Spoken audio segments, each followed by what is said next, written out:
एक अजीब बात बताऊं। भारत में एक पहाड़ है जो सामने खड़ा है, लेकिन सरकारी कागजों में वो पहाड़ है ही नहीं।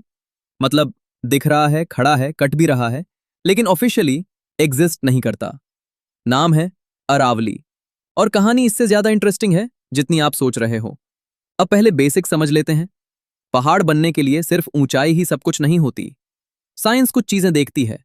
चट्टानों की बनावट, भूगर्भीय इतिहास और एक लंबी जुड़ी हुई श्रृंखला। अरावली ये सब पूरी करती है। लेकिन फिर भी प्रॉब्लम है। क्यों? क्योंकि ये बहुत पुरानी है। इतनी पुरानी कि हवा, पानी और समय ने इसकी ऊंचाई को धीरे धीरे घिस दिया। अब यहीं से लॉजिक छुट्टी पर चला जाता है। क्योंकि अरावली हिमालय जैसी नुकीली नहीं दिखती, तो कुछ लोग आराम से बोल देते हैं, अरे ये पहाड़ थोड़ी हैं, ये तो बस छोटे छोटे टीले हैं। वाह, मतलब अब पहाड़ की पहचान उसके लुक से होगी। तो अगर इंसान बूढ़ा हो जाए तो क्या वो इंसान नहीं रहता? अब असली खेल सुनिए।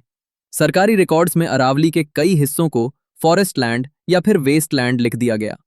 और जैसे ही पहाड़ वाला टैग हटा, कानूनी सुरक्षा हटी, रोक टोक हटी और मशीनें चालू। पहाड़ वहीं खड़ा है, लेकिन फाइलों में धीरे धीरे गायब कर दिया गया। अब आया सबसे बड़ा ट्विस्ट। सरकार और सुप्रीम कोर्ट ने एक टेक्निकल मानदंड को मंजूरी दी, जिसके हिसाब से 100 मीटर से कम ऊंचाई वाली भू आकृतियां पर्वत नहीं मानी जाएंगी। अब सोचिए, अरावली पहले ही लाखों साल से घिस चुकी है, तो इस रूल के बाद कई हिस्से कागजों में सीधे पहाड़ से जमीन बन गए। मतलब अब पहाड़ बचाने के लिए नेचर नहीं, मेजरिंग टेप ज्यादा जरूरी हो गई। अब ये मत सोचना कि ये सिर्फ डेफिनेशन की लड़ाई है। अरावली है दिल्ली एनसीआर की प्राकृतिक दीवार। यही रोकती है थार के रेगिस्तान को दिल्ली की तरफ आने से। लेकिन जब अरावली कटी, गर्मी बढ़ी, हवा और जहरीली हुई, पानी जमीन में गायब, जंगल और जानवर दोनों खत्म। और हम बोले, गर्मी बहुत हो रही है यार। अरे, नेचर का एसी तोड़कर घर का एसी लगाने से प्रॉब्लम सॉल्व नहीं होती। हम वही लोग हैं जो पहाड़ काटकर पूछते हैं, मौसम बिगड़ क्यों गया? पेड़ काटकर कहते हैं, बारिश क्यों नहीं हो रही?